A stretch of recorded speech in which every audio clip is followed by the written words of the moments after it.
It is said that there was a rich man who lived in blessing and was the richest in his village. His family consisted of an old, bedridden mother who was almost completely forgotten, a father, brothers, sons, and a wife. For them, he was the virtuous and gracious master who did not disobey his order and did not reject his request. But this man does not pray, does not remember his Lord, and does not care about the affairs of the hereafter. And one day, while he was sitting on the shore on his throne, watching his ships, his trade, and his workers, a righteous man came to him and greeted him and sat with him in prayer and returning to his Lord. He replied that he does not need prayer, because he has everything, money, prestige, and a loving family, and he never lacks anything until he thinks about prayer and religious works. He said to him that worshiping God is not for the sake of this world only, but he should think about his hereafter as well, and that all these people will not benefit from their appreciation of him, and his family do not like him, but only enjoy his money. But after his death they will never benefit him with anything, and they will not think of mitigating the harm from him even a little, and that after his death he will find himself alone, and nothing will remain with him except his worship of his Lord. The rich man did not believe the words of the mentor. The advisor said, "Do you want to see the truth of my words to you?" The rich said yes. So the man came with a coffin with porters to carry it to his family and tell them that he died and see what they are doing. The rich man agreed and slept, so the coffin was carried to his family, and the advising man accompanies him, until they reached his palace and brought him to his brothers, who were sitting in the courtyard of the palace, and the coffin was placed. They shouted and cried hard, and when they wanted to open the coffin to see it last, the righteous man said to them, "Do not open it and prevent them." They said, "Why did he say to them, 'As you know, your brother did not pray, and when he died, a large snake came and sat with him in the coffin to torment him when they entered it into the grave? But there is a hope of saving him, which is that one of his family comes and touches the feet of the dead to give him his life, so he repents and prays, and God is pleased with him and reminds them of his bounty on them while he was alive.'" The brothers refused and said he had a long life and refused to pray in it, so why should we give him now of our lives, take him to the grave?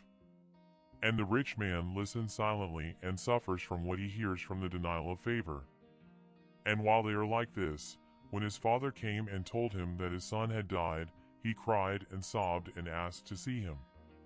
But the advisor refused as he did with his brothers and told him what he told them. And the rich man hears and says to himself, "This is my father who raised me and loves me, and he will save me." But the father's answer is like that of the brothers, and he refused to touch his son's feet and said, "Take him to the grave." The man said, "Call his sons, perhaps they will save their father." The rich man said to himself, "Yes, they are my sons." But the sons were like their grandfather, and their uncles refused to save their father and said that we are still young in the prime of life, and we want to enjoy life and the money that our father left for us, take it to the grave. The man said, "Call his wife, perhaps in her heart there is a love that can save her husband from perdition."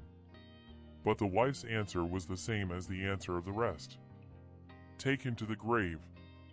The poor man said, "This man lived all his life striving for his family, but everything he did for them and their love for him did not benefit him.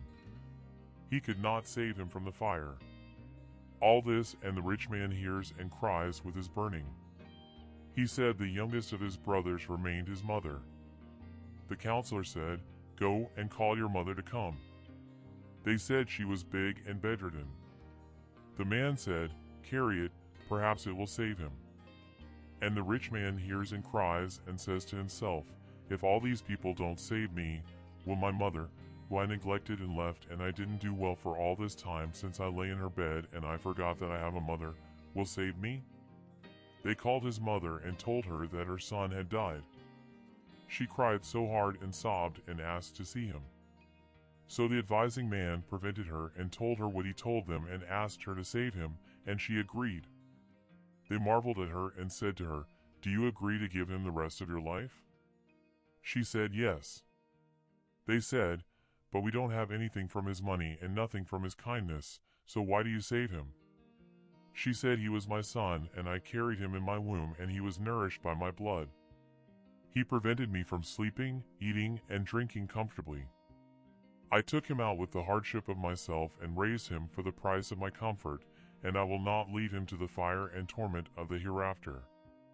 So the rich man cried and got up to his mother's feet, wiping her and kissing her and apologizing to her and asking for forgiveness, and said, "My mother, you are the paradise of this world, and my prayer is the key to the paradise of the hereafter, so how did I waste them? Más información sobre este texto de origen para obtener más información sobre la traducción, se necesita el texto de origen. Enviar comentarios. Panels laterales.